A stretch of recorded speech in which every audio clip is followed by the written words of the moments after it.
A millionaire who thinks he can buy anything: love, loyalty, even a child. A pregnant wife who believed in him before the world knew his name. A cunning mistress who knows his darkest secrets. And a ruthless rival who has waited years for the perfect moment to strike. When Adrian Cole chooses his glamorous mistress over his devoted, pregnant wife, he thinks it's just another deal won, another life discarded. But in a courtroom thick with tension, cameras, and whispered gossip, a judge will make a decision no one saw coming. The baby's future will be placed in the hands of Adrian's richest, most dangerous enemy. This is the story of how everything went wrong, and how one woman rebuilt her life from the ruins. Before the tabloids called him a monster, Adrian Cole was the man other men envied. He was everywhere, on the covers of business magazines, at charity galas in tailored navy suits, on financial talk shows, where he spoke in a calm, almost bored tone about numbers bigger than most people would see in 10 lifetimes. Analysts loved to say he had the touch, turning failing companies into gold, buying tech startups for pennies, and selling them for billions. But the cameras never captured the tiny kitchen where his story really began. Years earlier, long before penthouses and private jets, he and Maya Hart had shared a cramped one-bedroom apartment above a laundromat in Queens. Maya had graded middle school essays at the kitchen table, while Adrian hunched over spreadsheets on an old laptop with a cracked hinge. She had believed in him when all he had was a vision board taped to the wall and a bank balance that flashed red. She was there the night he made his first $1 million, when his investment in a struggling logistics app exploded after a surprise acquisition. He had picked her up, spinning her around that tiny kitchen, knocking over a stack of bills. He kissed her breathless and whispered, "We're never going to be scared again." He kept that promise for himself. As the years passed, Adrian traded the cracked laptop for a corner office with a view of the Hudson. The laundromat apartment became a 5-story brownstone in Brooklyn, its exposed brick curated like a museum exhibit. Then came the penthouse in Manhattan, a glass box in the sky. He wore watches that cost more than their first car. Maya kept teaching, then quietly shifted into counseling, eventually getting a license as a therapist. She liked people more than money. She said that without apology. They had tried for a baby for years, failed tests, silent drives home from the clinic, nights when Adrian buried himself in work and earnings calls while Maya lay awake, tracing the cracks in the ceiling and wondering if she was asking for too much. Then, one rainy April morning, she held a plastic stick in her shaking hand and watched 2 pink lines appear. She stared at them so long her vision blurred. When she told him, she expected him to lift her like he had that first night, to spin her, to kiss her, until she forgot every painful test before this one. Instead, Adrian froze, his jaw flexed, eyes flickering with something too complicated for joy or fear. Then he schooled his features into a smile and pulled her into a careful hug. That's incredible," he said. Maya leaned into him, trying to ignore the fractional lag, the split-second delay between the news and his reaction. She told herself he was just overwhelmed. He had a major acquisition pending, a public offering in 3 months. There was always something. Still, that night, long after he'd fallen asleep with his phone in his hand, she lay awake, one palm on the small, flat plane of her belly, and wondered why his joy felt rehearsed. Her name was Sienna Blake, and she entered Adrian's life like she'd been scripted for the role. The first time they met, it was at a charity auction in Midtown. Cameras, champagne, chandeliers, the kind of event where everyone pretended to care about the cause, but really cared about who was photographed beside whom. Sienna was the PR director for one of the sponsor brands, a luxury watch company trying to rebrand itself as disruptive. She was the sort of woman magazines called effortlessly modern. Sharp bob, red lipstick, a dress that managed to be both elegant and unmistakably expensive. Adrian noticed her because everyone else did. She noticed him because she'd studied him. She knew his entire portfolio, which companies he favored, which CEOs he clashed with, which rival he publicly dismissed but privately feared. Liam Cade, the old money billionaire whose family had inherited half of Wall Street and bought the other half out of boredom. At the auction, Sienna watched Adrian from across the room as he shook hands with Liam, their smiles tight. "We should get a photo of them together," one of her assistants whispered. "Later," Sienna said. "Men like that only pose together when it serves them. Tonight it doesn't." Her eyes followed Adrian instead, how he scanned the room, always calculating. She noticed he was alone. No wife at his elbow, no gold band on his finger. His profile online mentioned a spouse only in the vaguest of ways, like a line thrown into a bio to satisfy PR. When she finally approached, she did it not as a fan, but as an equal. "Mr. Cole," she said, stepping into his eye line with a practiced, disarming smile. "Sienna Blake. My firm manages the event coverage tonight.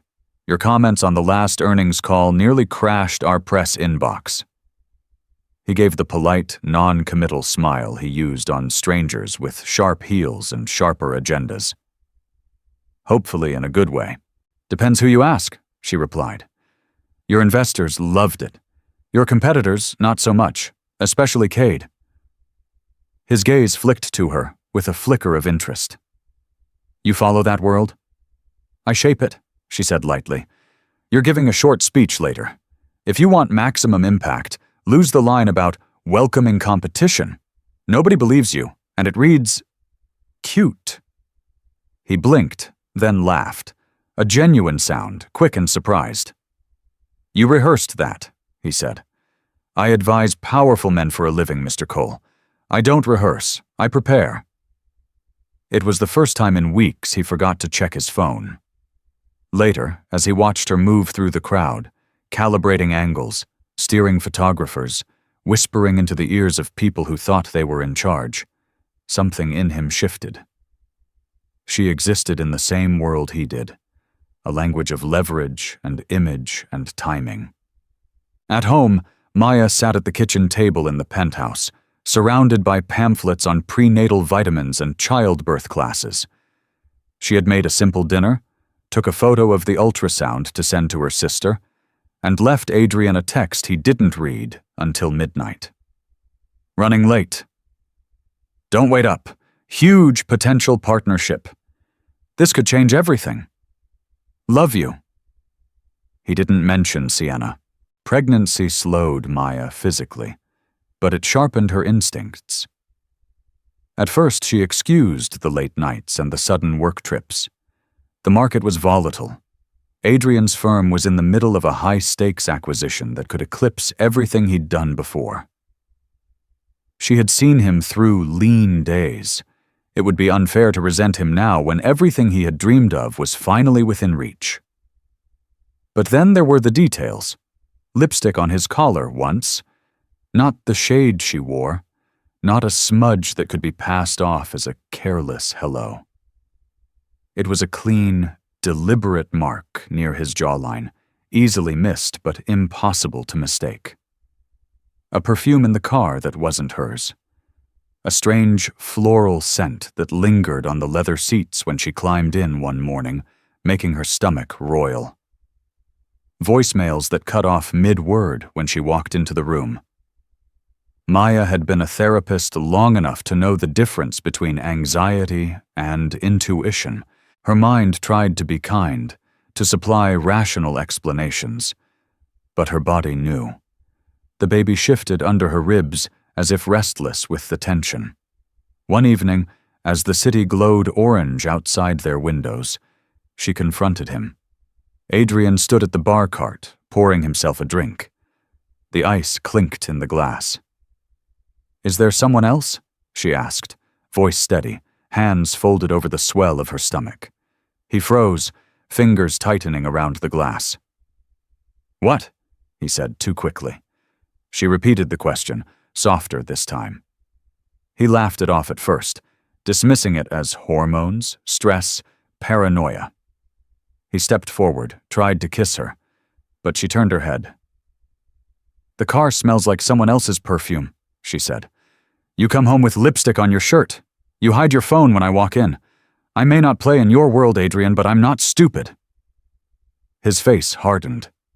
"Don't start," he said, the easy charm dropping.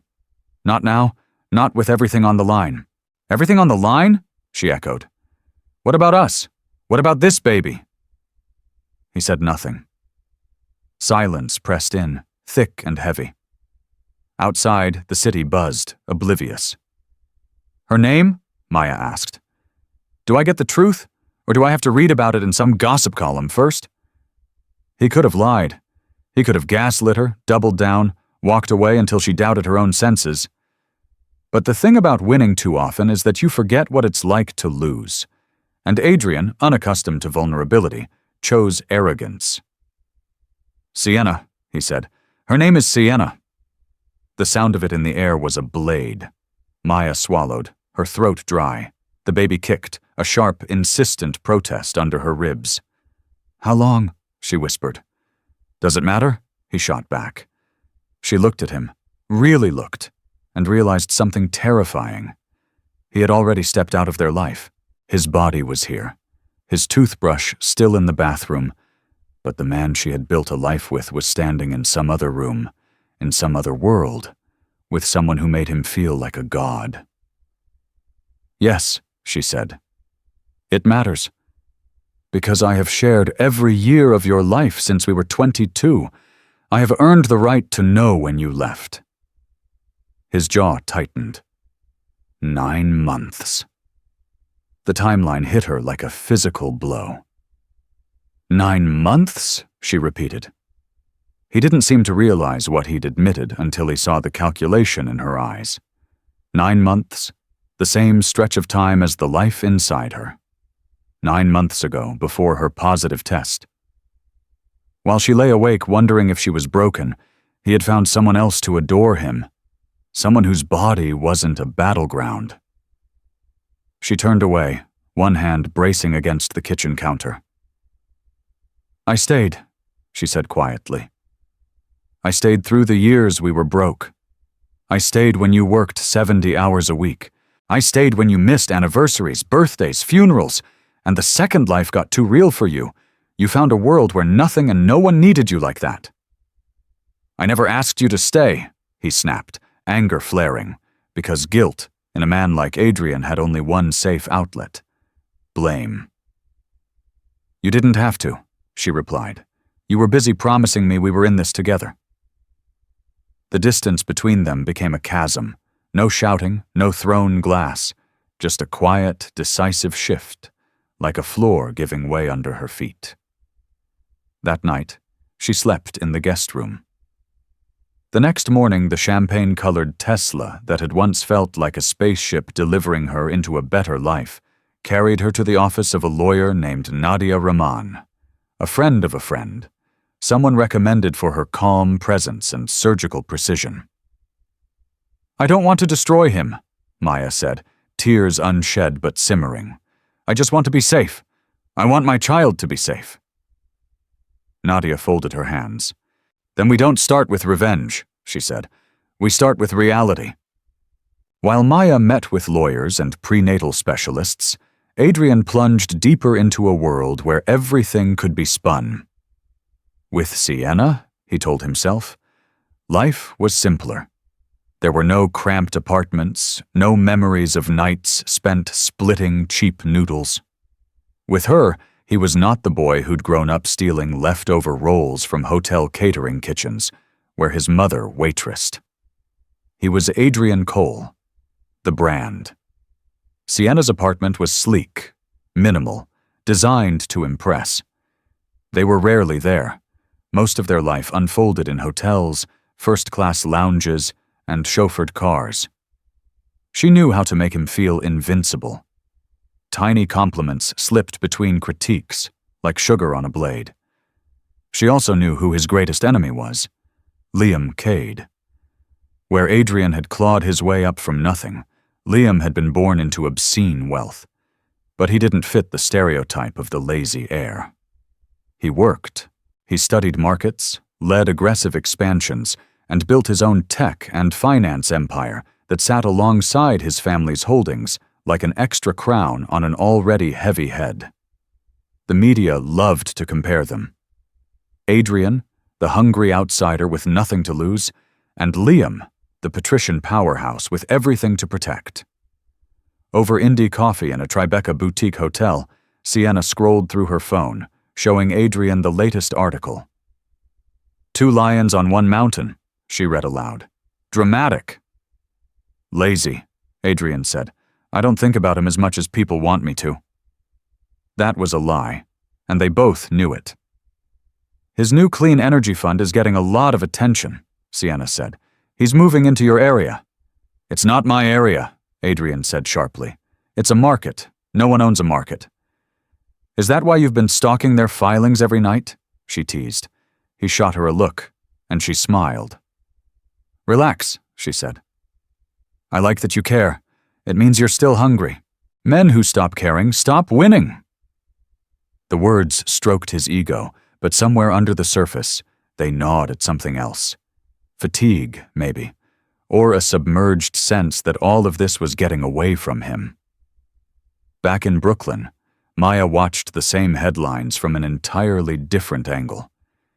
She saw the photo of Adrian and Liam shaking hands at a conference, their smiles stiff, and felt nothing but a strange, hollow detachment.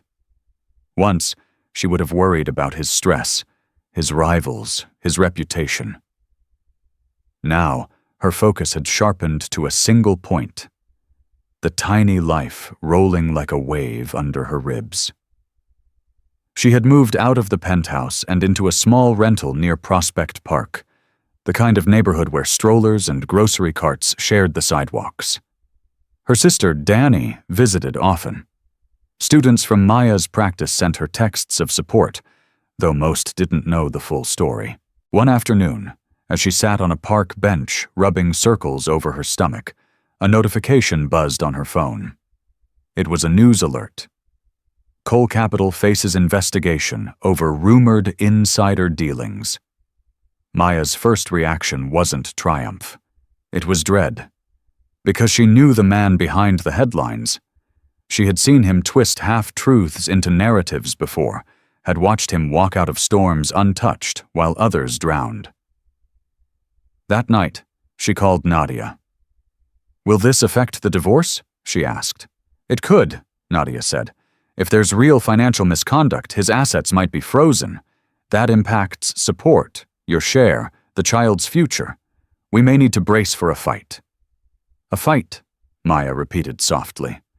The baby nudged her ribs. "I'm already tired." "I know," Nadia said gently. "But listen to me carefully. Men like Adrian don't just fight in court. They fight in the press. They fight in back rooms. You need allies in places he doesn't expect." "Like who?" Maya asked, half joking. "His enemies?" There was a pause on the line.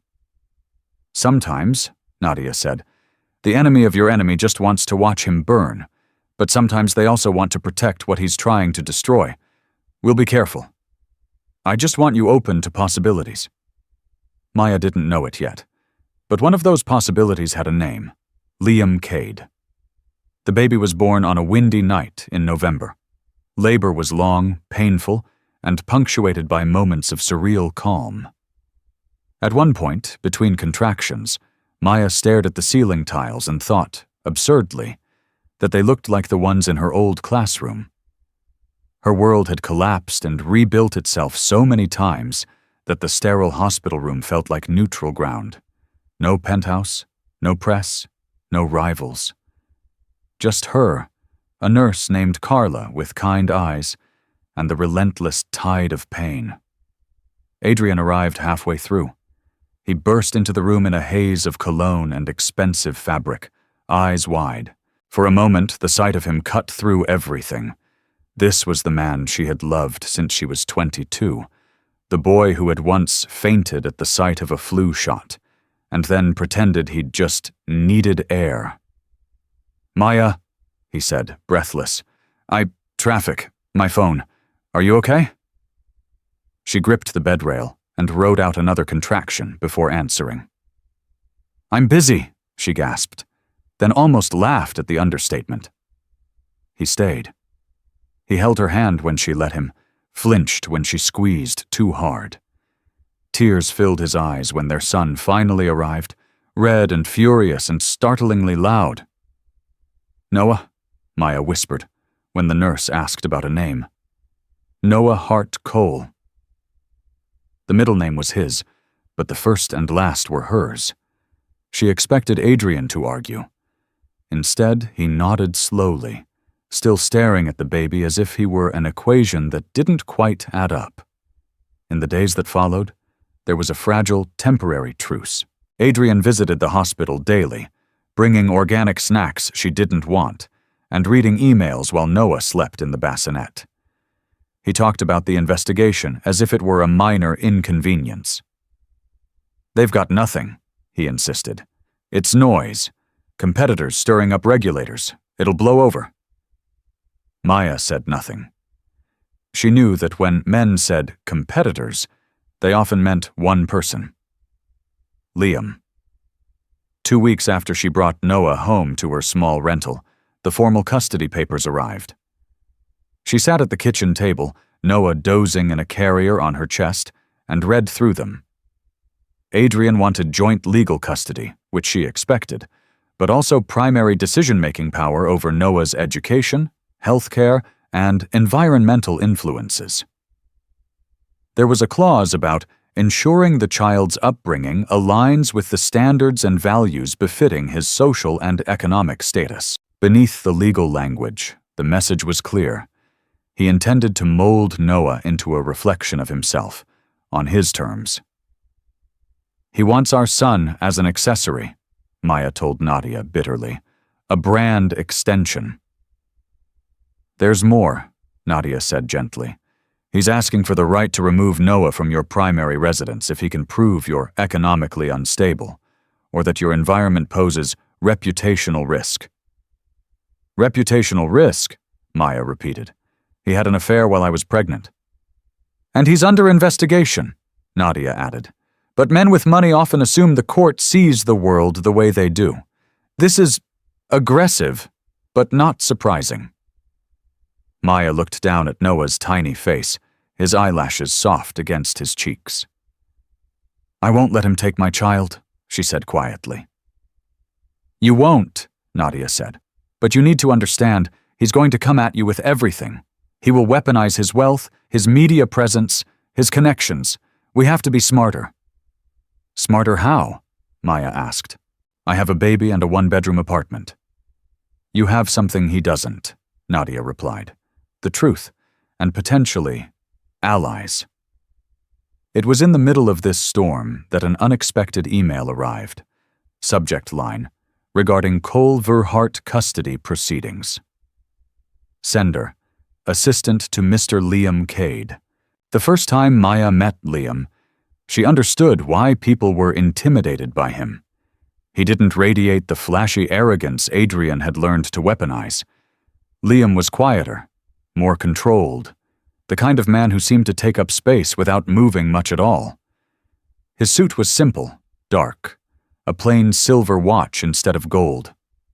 His eyes, a cool gray, missed nothing. They met in a private conference room overlooking Bryant Park. Nadia sat beside Maya, a steady presence. Liam's lawyer, a woman named Gabriela Soto, sat next to him, tablet open.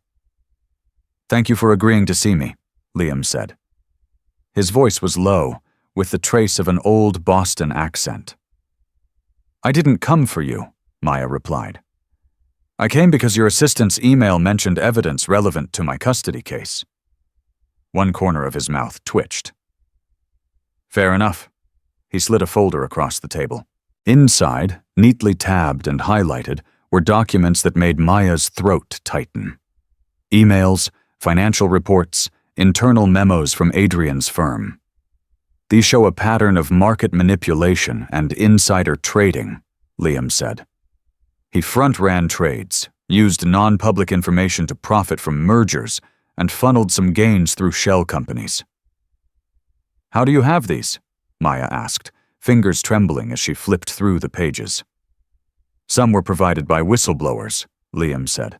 Some were discovered through legitimate investigative methods. I've been watching your husband's firm for a long time. I had my suspicions. So this is about destroying Adrian, she said. It started that way, Liam admitted.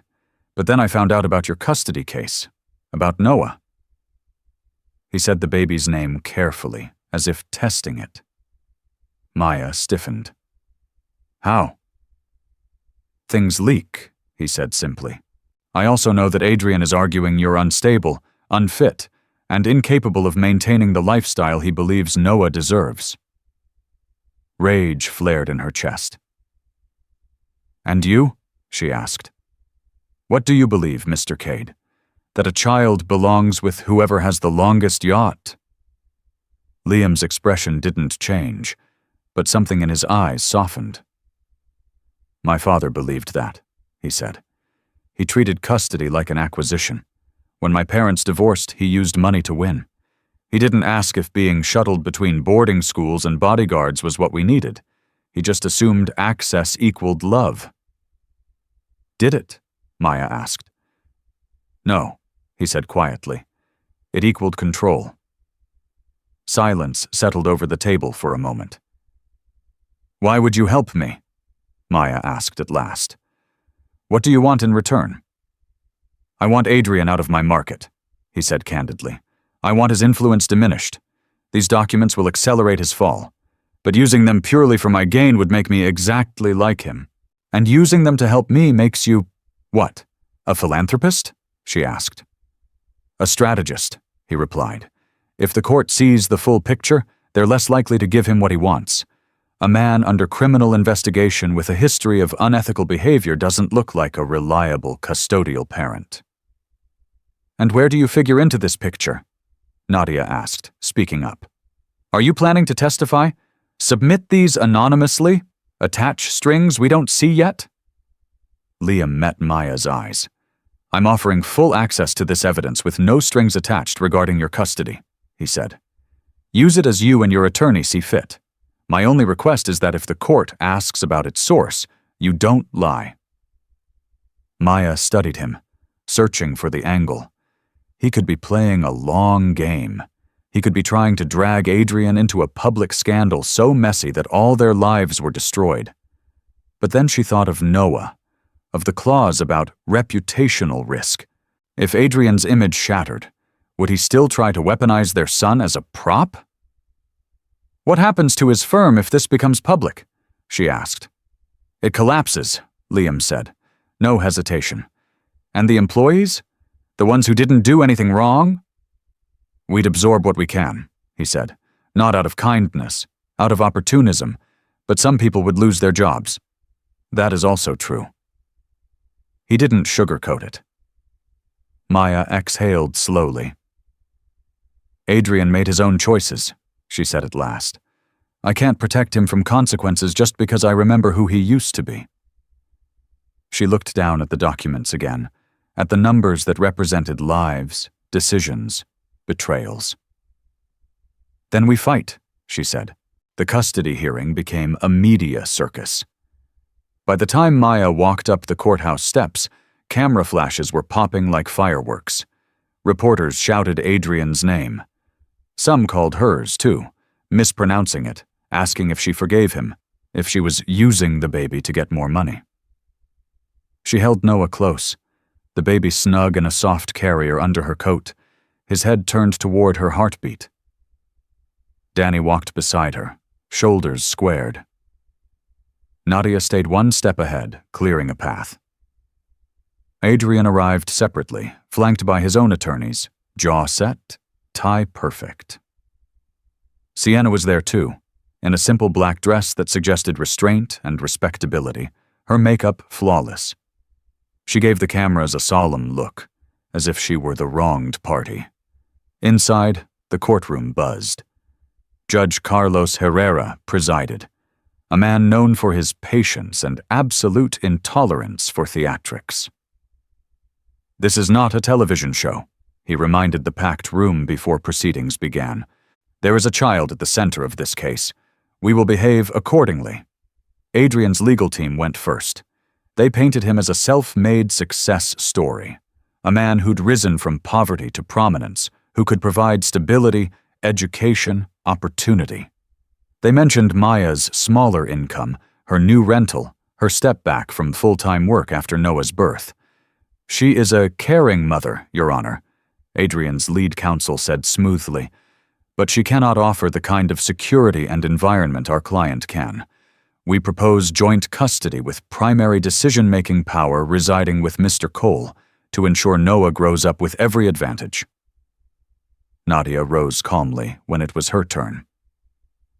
"Your Honor, wealth is not a synonym for stability," she said, "and power is not the same thing as responsibility." She called Maya to the stand. Maya's hands trembled slightly as she took the oath, but her voice was steady as she answered questions about her life with Adrian. She didn't dramatize. She didn't embellish. She described their early years, his rise, the late nights, the affair. "And when you discovered Mr. Cole's infidelity while pregnant," Nadia asked gently, "did he express remorse?" "He expressed annoyance that I brought it up," Maya said. "He said, 'Not now, not with everything on the line.'" "What did you believe he meant by everything on the line?" "His deal," she said. "His image, not our marriage." Murmurs rippled through the courtroom. Then came the moment Nadia had been building toward. "Ms. Hart," she said, "are you aware of any concerns regarding Mr. Cole's business practices?" Adrian's attorney was on his feet instantly. "Objection. Relevance." "Your Honor," Nadia said, "Mr. Cole's team has repeatedly argued that his financial status and career make him the superior parent. His business conduct is absolutely relevant to his judgment, his ethics, and the stability he can offer." Judge Herrera considered, then nodded. "Overruled. But tread carefully, Ms. Rahman." Nadia nodded and signaled to an assistant, who wheeled in a cart stacked with binders. "Ms. Hart, these documents were provided by third-party sources and corroborated by independent analysts," she said, lifting one binder. "They show a pattern of insider trading and market manipulation at Cole Capital." She turned to the judge. "We have also submitted them under seal for your review." Adrian's face flushed. He leaned toward his lawyer, whispering furiously. "Ms. Rahman," the judge said slowly, "are you suggesting Mr. Cole is under active investigation for such matters?" "Yes, Your Honor," she replied. "We have confirmation from regulatory bodies that an inquiry is underway. We also have communications indicating Mr. Cole knowingly used non-public information to profit from deals he then publicly spun as visionary investments." She didn't mention Liam by name, but Adrian's eyes darted to the back of the courtroom, where a tall figure sat unobtrusively in the last row. Liam. Adrian's gaze went sharp with recognition and hatred. "This is a hit job," he burst out before his lawyer could stop him. "This is Cade. He's been trying to take me down for years. He doesn't care about my son. He cares about winning." Judge Herrera's gavel cracked against wood. "Mr. Cole," he said sternly, "you will control yourself or you will be removed." Adrian sank back, breathing hard. The rest of the day passed in a blur of testimony.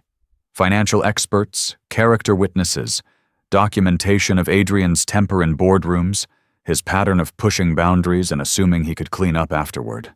At one point, Sienna took the stand. She spoke in measured, carefully chosen words about Adrian's dedication to his work, how he struggled with the pressures of success, how he made mistakes, but was committed to being a father. Under cross-examination, though, she faltered.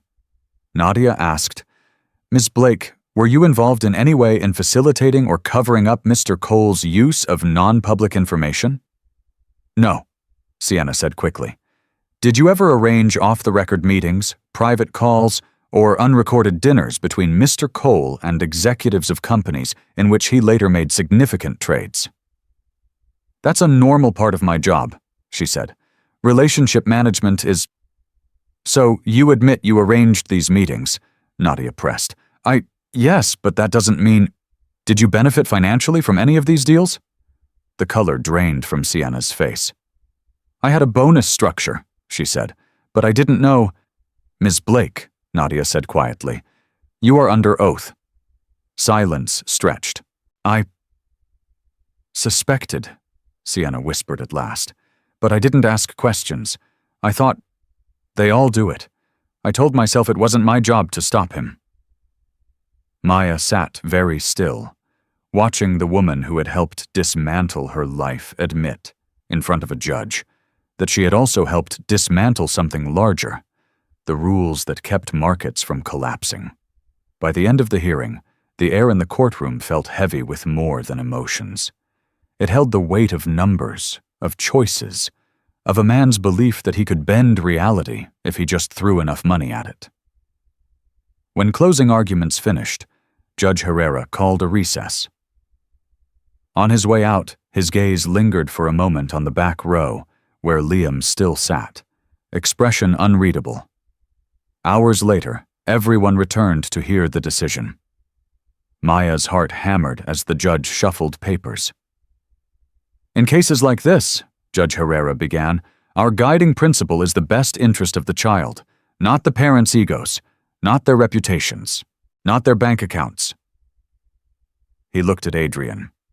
"Mr. Cole, you are a man of significant financial means and considerable professional achievement. You are also, it appears, a man facing credible allegations of serious financial misconduct. You have demonstrated a tendency to prioritize your own interests and public image over the emotional needs of those closest to you." Adrian's jaw clenched. The judge turned to Maya.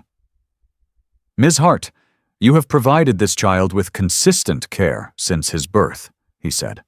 "Your financial resources are modest in comparison, but your environment is stable, your intentions are clear, and your commitment to your son is unquestionable." Hope flickered in her chest. "Physical custody of Noah Hart Cole is awarded to his mother, Maya Hart," Judge Herrera said. The relief was so intense it made her dizzy. She clutched the table, tears blurring her vision. "But there is an additional matter," the judge continued.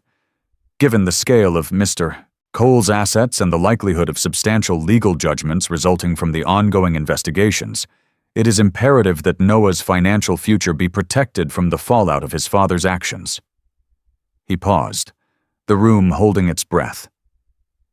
"To that end," he said, "this court orders that a trust be established for the sole benefit of Noah Hart Cole, funded by a significant portion of Mr. Cole's assets. And in order to ensure that these funds are managed by a party uninvolved in the misconduct that created them, the court appoints a third-party trustee." He glanced toward the back row. "Mr. Liam Cade has agreed to serve in this role," Judge Herrera said.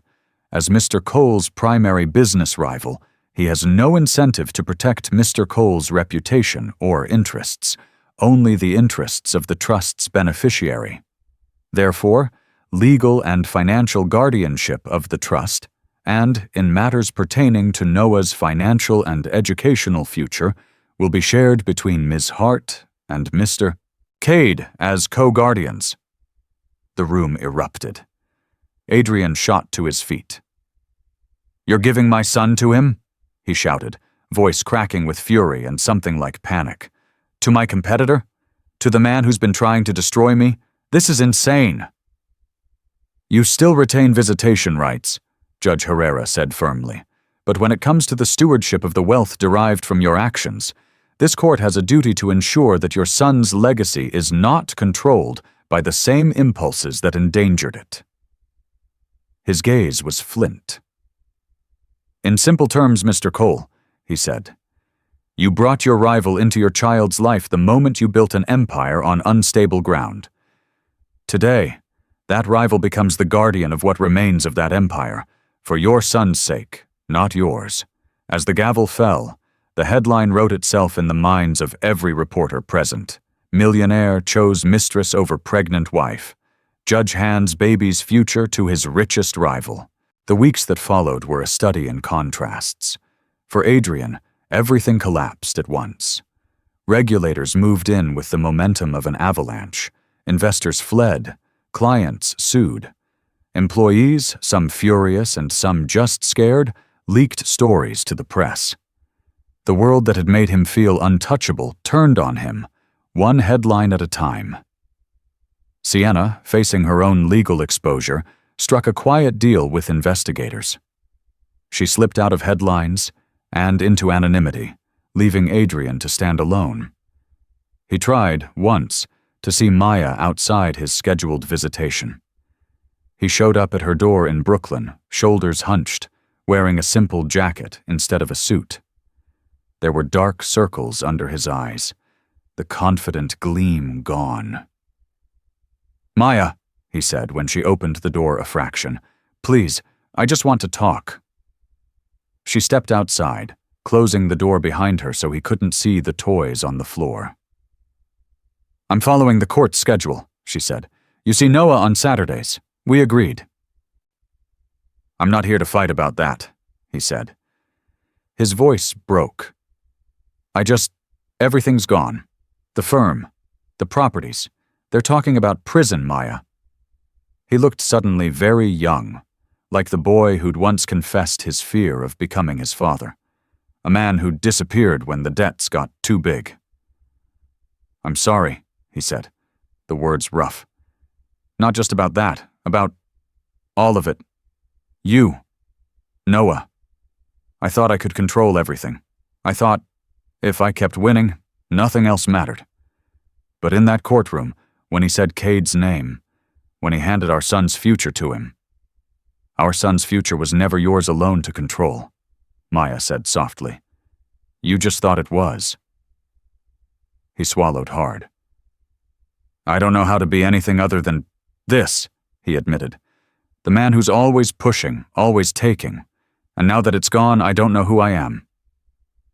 "That's your work to do," she said gently. "Not mine."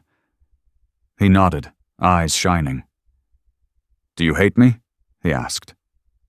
She considered. "I don't," she said. "I hate what you chose. I hate what it cost. But the boy I fell in love with, he was real. He just got buried under everything you thought you needed to become." He looked at her, confused by the mercy in her voice. "I hope you find him again," she added, "for Noah's sake. Not so he has a perfect father, that's impossible, but so he has an honest one." He left without arguing. For Maya, the post-judgment world was not easy, but it was hers. She adjusted to life as a single mother with a co-guardian whose name appeared in business pages, not baby books.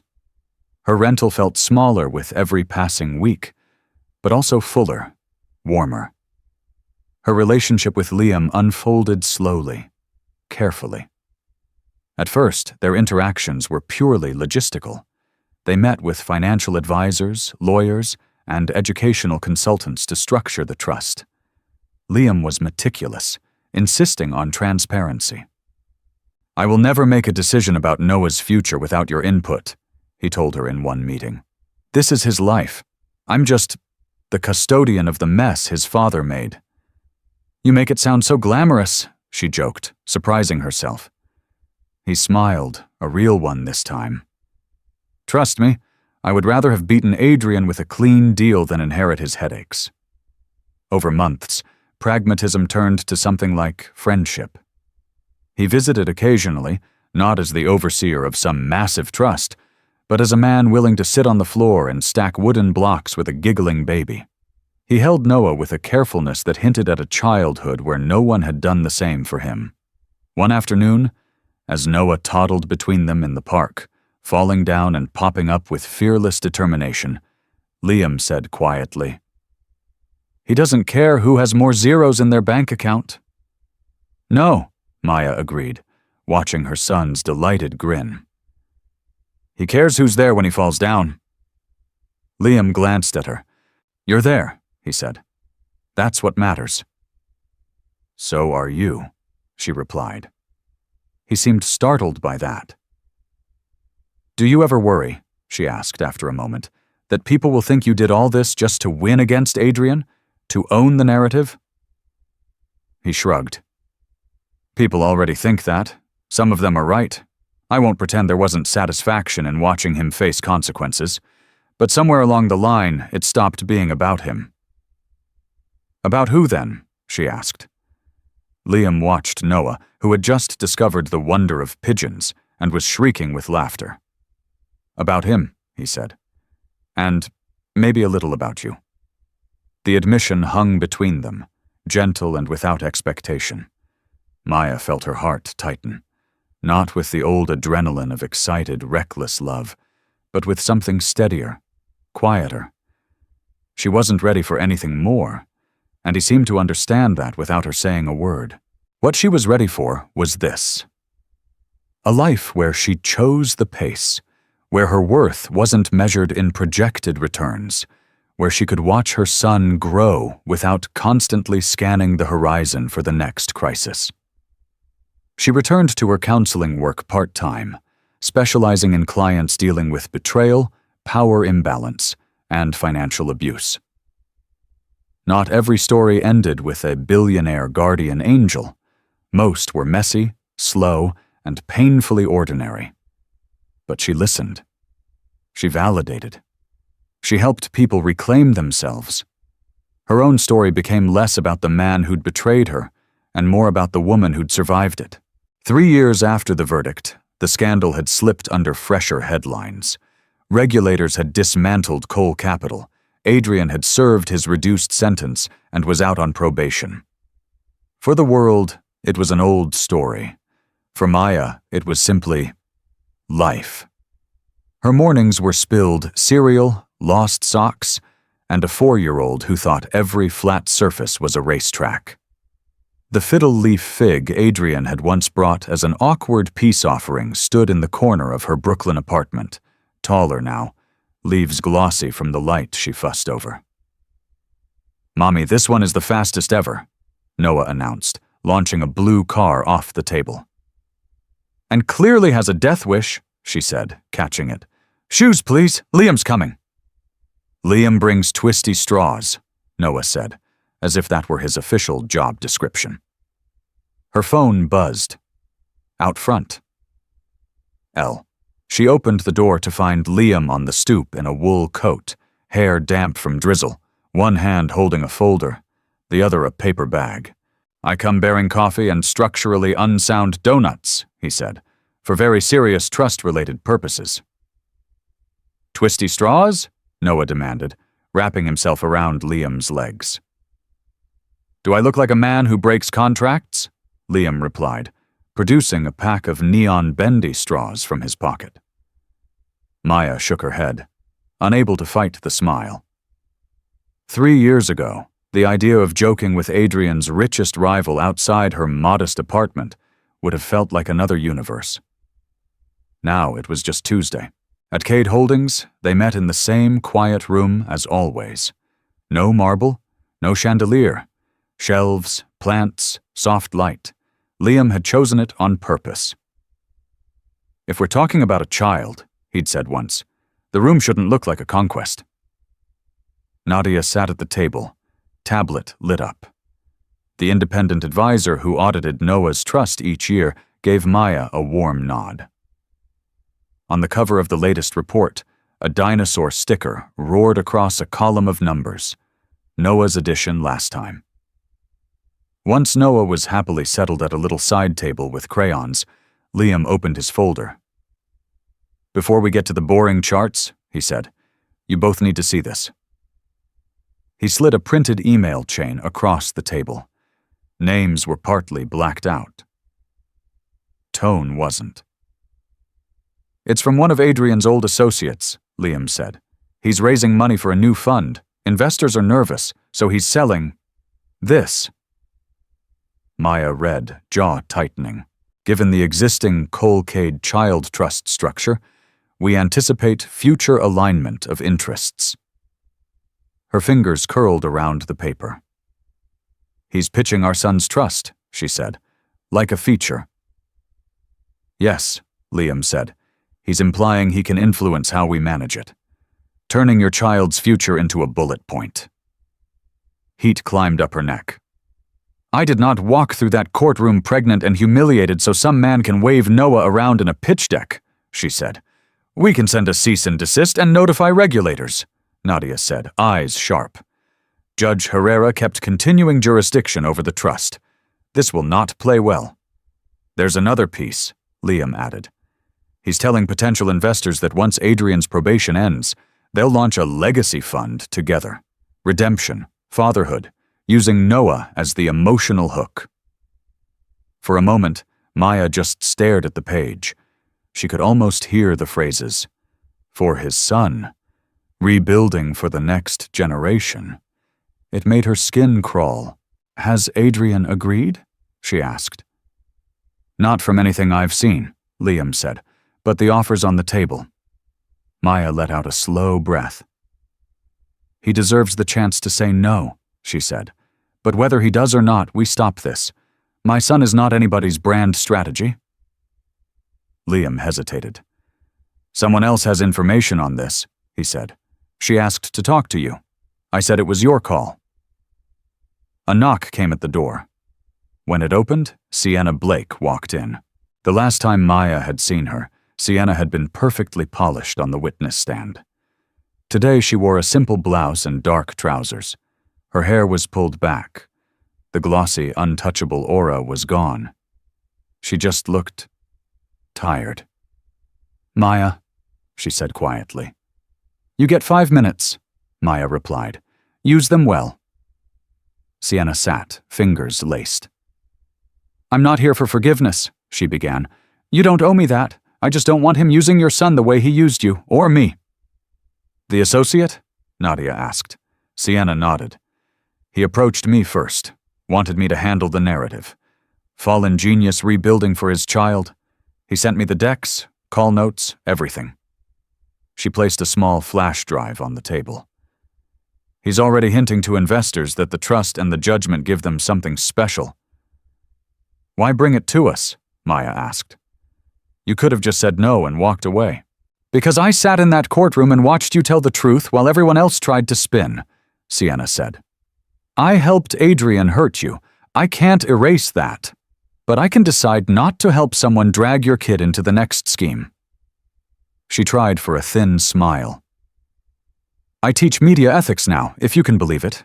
This felt relevant. Maya stared at the flash drive. Old hurt flared sharp as ever, but alongside it was a grudging respect. This doesn't reset anything between us, she said. It's not supposed to, Sienna replied. I just didn't want to be the kind of person who watched it happen again and said nothing. She stood. Whatever you decide to do with that, I hope it keeps him safe. When the door closed behind her, the room felt still and focused. Use everything on it, Maya said. Noah is not anyone's comeback narrative, not even Adrian's. Judge Herrera scheduled a short hearing. No press pit this time. Just the judge, lawyers, the associate in an expensive suit, and, to Maya's surprise, Adrian in the second row. He looked different. Thinner, older. The shine was gone from his eyes. The watch she'd once teased him about was no longer on his wrist. The associate tried to describe his emails as over-enthusiastic language, some misunderstood optimism. The trust in question exists to protect a child from the fallout of his father's misconduct. The judge said flatly. It is not a prop. Then Adrian stood. Your Honor, may I speak? He asked. His lawyer half rose, clearly wanting to object, then thought better of it. Judge Herrera frowned, considering, then nodded once. Briefly, he said, And remember, anything you say can affect your probation." Adrian walked to the front with empty hands. "I spent most of my life believing money could fix anything," he began. "I broke rules, hurt people, and when I got caught, my first instinct was to spin. Even here during the custody hearing, I treated my son like something to win." He glanced at Maya, then at Liam. "That man came to me too," Adrian said, nodding toward his former associate. "Offered me a comeback story. Use the trust, use the verdict, sell a devoted father rebuilding for his son. And for a second, I considered it, because that reflex is still there." He swallowed. "But then I thought about Noah," he went on. "He's 4. He doesn't care about legacies or funds. He cares if I remember which stuffed animal he needs to sleep. I told my old colleague no. I'm telling you now, under oath, I do not want my name or my son's used to sell anything. To anyone." Silence settled, thick and surprised. "For years," Adrian said quietly, "I treated every relationship like a deal. This isn't one. This is the line I'm finally willing not to cross, even if there's money on the other side." Judge Herrera watched him for a long moment, expression unreadable.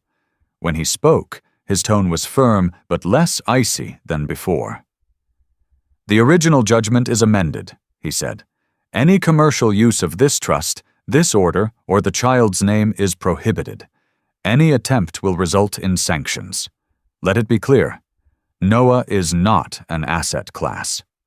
Later, outside, 2 reporters lingered more out of habit than hunger for a story. One called after Adrian.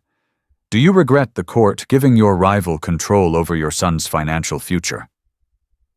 Adrian paused. "I regret a lot," he said. "That isn't one of them." Inside, watching through the glass, Maya felt something in her chest finally loosen. Not forgiveness, but a kind of relief that, at least this time, he had chosen their son over his own myth. That spring, Noah turned 5. The party was small. A borrowed backyard, a crooked dinosaur cake she and Danny had frosted at midnight, too many balloons. Liam arrived first with a wooden train set and the usual pack of twisty straws. Adrian came later, almost shy, carrying a modest gift and a small plant. "It grows if someone takes care of it," he said.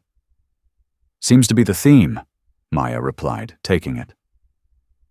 They stood together for a moment, watching Noah shriek with laughter as the train crashed into a pile of toy cars, paper crowns sliding over one eye.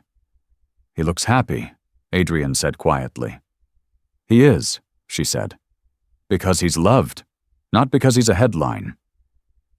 Liam joined them, dinosaur stickers clinging to his sleeve where the kids had ambushed him. "From a narrative standpoint," he murmured, "this whole saga is terribly structured. No pure villain, no spotless hero." "That's called real life," Maya said. "Terrible for PR," he agreed. "Excellent for humans." She laughed, and the sound felt light. Wealth, she realized, wasn't the glass tower they'd once owned, or the digits in Noah's trust. It was this: a boy with frosting on his cheeks, 3 flawed adults trying, awkwardly, honestly, to show up better than they had before, and a future no longer treated like a prize to be fought over, but a life to be shared. For the first time, Part 9 of her story didn't feel like an aftermath. It felt like a beginning. As years passed, headlines moved on. Markets shifted, new scandals erupted, new golden boys rose and fell. But in a quiet Brooklyn apartment and in boardrooms where his trust was quietly managed, Noah Hart Cole grew up surrounded by something far rarer than money, people who chose him over their own egos. Adrian, humbled by loss and time, worked on becoming the kind of father who showed up, even when he had nothing impressive left to offer. Liam learned that not all victories were measured on balance sheets, and Maya lived a life built not on someone else's promises, but on her own courage. If this story of betrayal, justice, and second chances resonated with you, don't let it end here. Hit like if you felt for Maya. Subscribe for more powerful real-life style drama stories. And share this video with someone who needs a reminder. You can lose almost everything and still win back yourself.